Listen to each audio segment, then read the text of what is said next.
Well, it's wonderful to see all of you here. This is a session focusing on extreme heat. And although it only went to 83 degrees today, I kept checking the temperature while I was here. We are in one of the places that is likely to be ground zero for these issues. So let's dive right in. We know that extreme heat has tremendous impact both on lives and on livelihoods as a direct stressor, but also in a way that increases other vulnerabilities. So let's hear what we're doing. Amy Knowles is the Chief Resilience Officer of Miami Beach. So tell us first, is heat different from other climate stressors?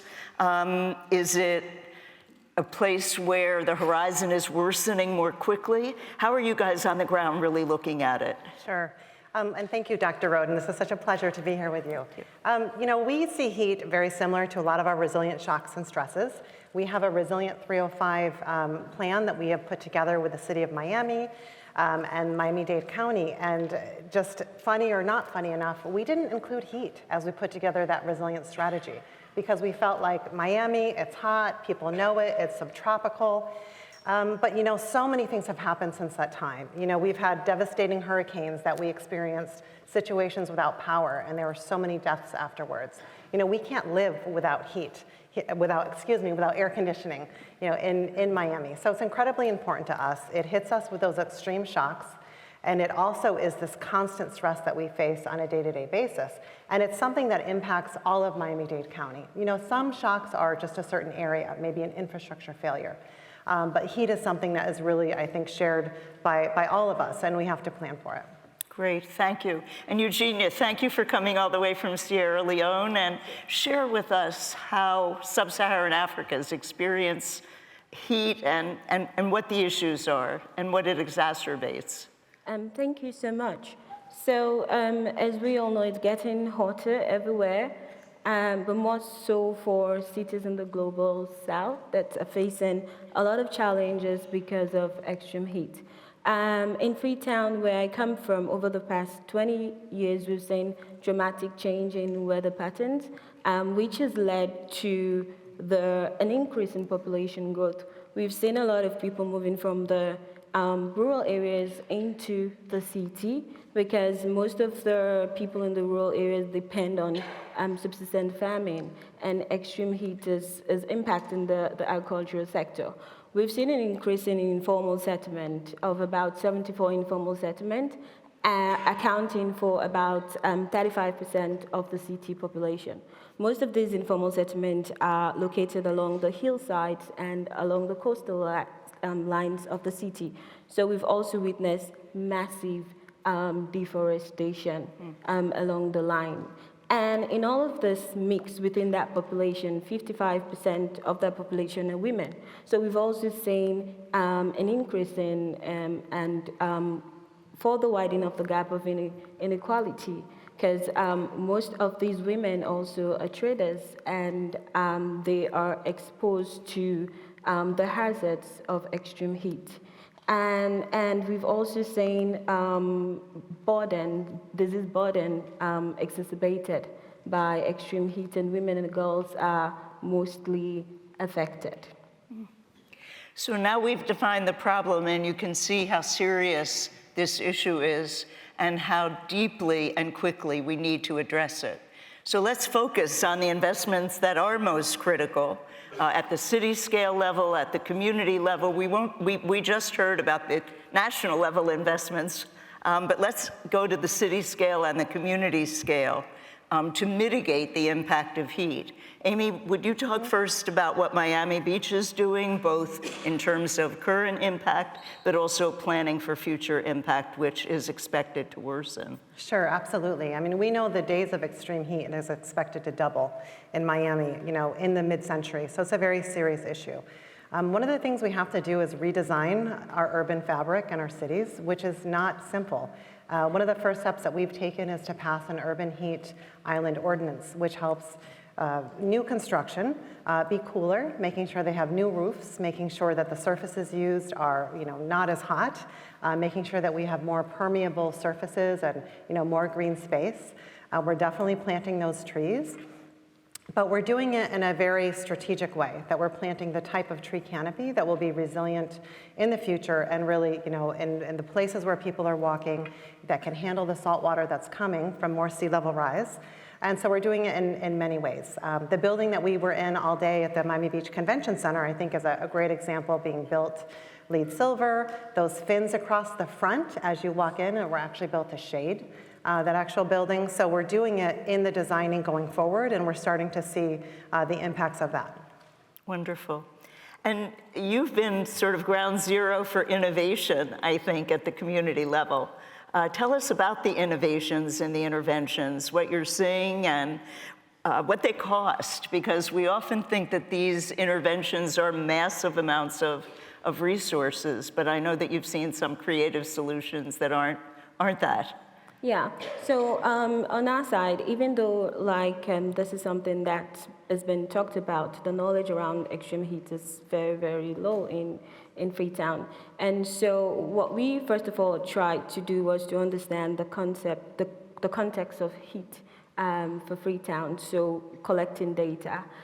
In partnership with the Knowles Institute, we've been able to conduct a first ever heat mapping assessment for Freetown, which will enable us to understand where the hotspots, which communities are the most vulnerable, what's the pattern, and in building on that to then create a comprehensive, adaptive heat action plan for the city.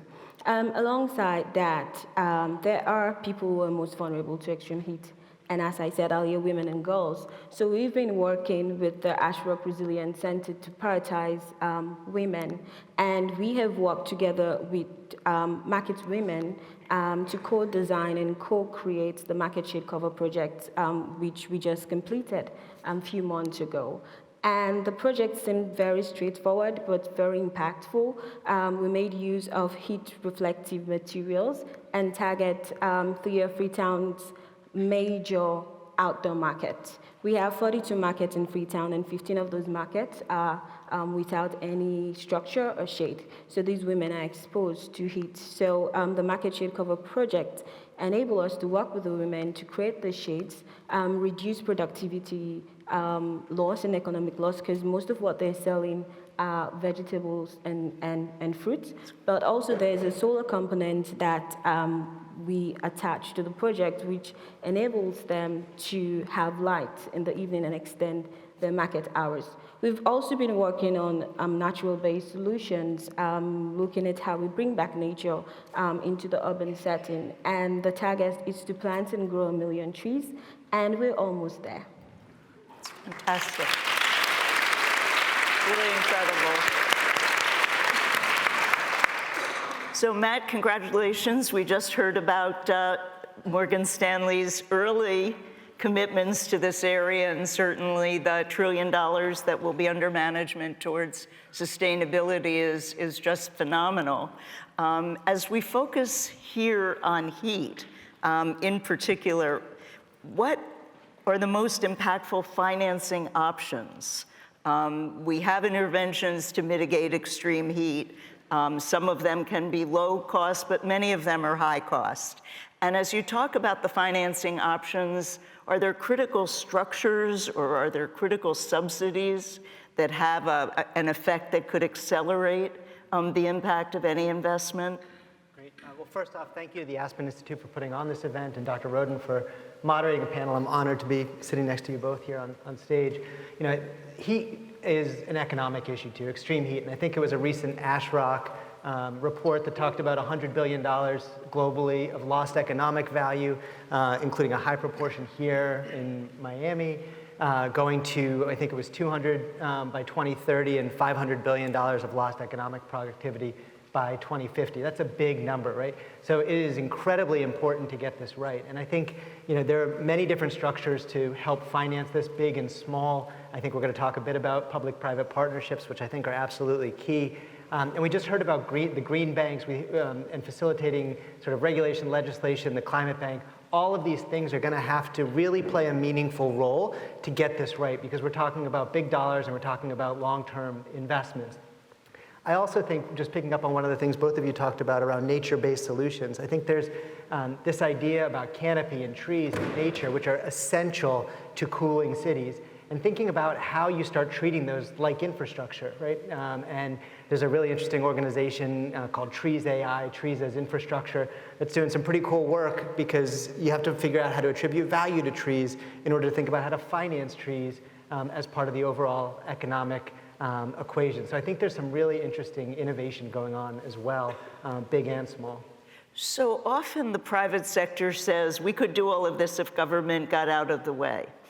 There are a lot of people from government here, so could you tell us from the perspective of investors how important truly you view government policies to facilitate what may make these investments have impact? So I view them as very important. If we get it wrong from a policy perspective, we can inhibit and stop the financing for adaptation and for climate resilient, heat resistant infrastructure. If we get it right, we can accelerate it. And I think there is, figuring out that sweet spot from a policy perspective and then a partnership perspective, because it's about kind of facilitating it through policy and then partnering through the dollars and figuring out how we can make 1 + 1 equal way more than 2. So let me pose this to any of the three of you or all of the three of you. The topic tonight of the panel is public-private partnerships. Do we know any, first of all, how would they work? Do we know any great examples? Are there partnerships that are innovative here? Tell us what you know. I'd be happy to get it going. I can give you a couple great examples. One being, we have an area in Miami Beach, North Beach, that we adopted a resilient overlay for new construction and development for the future, for when that development comes in. And our planning team did a wonderful job with it, and they made sure that as new trees are planted, they have to be bigger trees to provide more immediate shade for all of the people that live there, but also that the root structures underneath can be supported, and that's very expensive, in a place like Miami and Miami Beach, because we're built on limestone. So our trees need soil and how to support them to live. And attaching that shade onto the buildings is an example. The hotel that's being built right now next to the convention center, a couple of months ago, there were 2 trees there, about 60 years old, these massive calophyllums, 70 tons each, and they were moved right over to another spot on the northwest corner of Pride Park, right outside of the convention center. And I think that's a testament to a public-private partnership where we didn't necessarily pay for that as a city. The developers did, but they understood our very aggressive tree protection code and really went through that process. And we watched it all and watched it moving, and we had to shut down streets. It was pretty amazing. But protecting what we have, I think, is very important. Countywide, there is a heat action plan. And those partnerships are huge. Our countywide chief heat officer, Jane Gilbert, is working closely with the medical community to really zero in on those more vulnerable populations and develop programs as well. So I think the partnerships really are everywhere, and as we're addressing it, it's much needed. And you make such an important point. They're not just financial partnerships. It's really picking relevant actors, each of whom can do what they do best, and bringing it together so that 1 + 1 doesn't just equal 2, but it really has that kind of accelerator effect. Eugenia, any that you're seeing? Yeah, just building from what you just said, partnership is about bringing all the different stakeholders together, working from the community level, the city level, and the national level. Only then you will have sustainability. We need to ensure that when we also think about partnership and investment, we bring in the communities along with us, because for every investment you make, they will be the ones that will drive the investment. And the Freetown, the Tree Town campaign that we're running is one example that I'll give. We had this great idea of how we increase vegetation coverage across the city and reforest the deforested areas without any money. And so we had an event wherein we sold tickets and gathered the money from different residents, and that was the start of the initiative. But because we built on it, we brought together the community people, we raised the awareness of the need, and develop a comprehensive solution. We're able to garner resources from different private partners, but also people like the World Bank and Bloomberg. You know, this is such an important area where communities, NGOs, you know, the whole civil society sector is really a critical partner in getting this right. They're so deeply impacted, and there are multiple ways that interventions could occur, some of which may feel beneficial to the community, but other that feel somehow intrusive. So involving them as real partners, I do think is so critical. Matt, what are you seeing? So I think there's two examples at large scale, and then I'm going to pivot slightly. One of them is here in Miami, Brightline, which was something that we worked on, the first privately funded passenger high-speed rail system in terms of the public-private partnership. And more recently, we did a deal actually in a place that couldn't be more different than Miami Beach in Fargo, North Dakota, where we worked with the Army Corps of Engineers, some public sector partners, and some private sector investors to actually do the first public-private partnership under the Army Corps of Engineers PPP pilot project around flood mitigation. So I think when you think about public-private partnerships, I think the model is continually evolving. The pivot is, I also think there's a new set of capital that's emerging as investors or organizations are starting to think differently about allocating capital. You know, Rockefeller, the MacArthur Foundation, Omidyar Network forming the Catalytic Capital Coalition, and just thinking about, not quite private sector, not quite public sector, but thinking about how to use that capital in a way to really facilitate adaptation, I think is going to be really important in the years ahead. Thank you for mentioning that, because I do think that foundations here play a role in the kind of early stage risk capital that is catalytic, so that then larger scale partnerships can really take it to scale. And we at Rockefeller always felt that, and I know a lot of my philanthropy colleagues do as well. And it is a critical component of how to get this right without spending huge resources to know how it will work. Well, you know then from my work at Rockefeller that I see a lot of things through a resilience building lens and through both investing and intervening that way. And that really means the capacity to plan for, the ability to rebound more quickly and effectively if stress occurs, heat-related stress or others, and to grow and transform in the face of stress, not just try to bring it back to normal, because normal often had some of the elements that made you vulnerable in the first place. So really thinking about it this way and this new way is critical.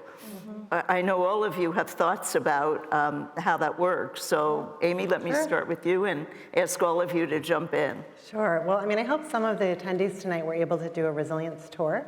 It's something that our team has been hosting every day this week, and we're so proud to share some of the projects that have been done. And just a couple of examples, one in our neighborhood of Sunset Harbor, we've avoided probably 150 tidal flood events because of the work that has been done. But it's not only the road elevation and adding the stormwater system and adding the pumps, it's also adding water quality treatment systems. It's also adding canopy. It's making the sidewalks wider and making sure that now those businesses have outside cafes where they didn't before. And so it's a more walkable and beautiful community. Another example is our dune system. This was something that was put in the 80s, and a berm came in and it just kind of washed away. And so then it was rebuilt and then it was vegetated, and that vegetation traps the sand and it creates biodiversity in it for our wildlife, and we're adding more shade to this area. And there's a mobility corridor, our beach walk, where people are walking and biking every day. So it has all of these benefits for our community, but it is our most protected piece of green infrastructure in Miami Beach to protect us from storm surge. Thank you. Eugenia? Yeah, so for us, building community resilient, we've been focused on developing a climate action plan for the city, which we are working on. We're looking at mitigation and adaptation, but mostly focusing on the adaptation side, because climate change is happening now. we're experiencing heat during the dry seasons and floods in the rains. In 2017, 1,000 people lost their lives a single day to mudslides. So it's about working with the communities themselves, reaching out to partners, ensuring that we have the finance that is needed to do this urgent work. Thank you. And Matt, you have the last word. Oh gosh. Well, I guess we're to end this. So when I think about resiliency, I think about long term, right? And when we talk about infrastructure, we talk about cities, we talk about the long term. And so finding more ways to integrate resiliency, heat adaptation into underwriting, into financing, I think will be key. And also to your point around community, right? The way this works best is involving community, making sure community perspectives are heard. We run something called the Morgan Stanley Sustainable Solutions Collaborative, and there was an organization called IC Change that's actually using technology to help map people's firsthand response to extreme heat and climate disasters here in Miami, in New Orleans. And so really thinking about how we bubble that up into the projects that ultimately get developed and financed, I think will be really important for the long term. Please join me in thanking our extraordinary panelists.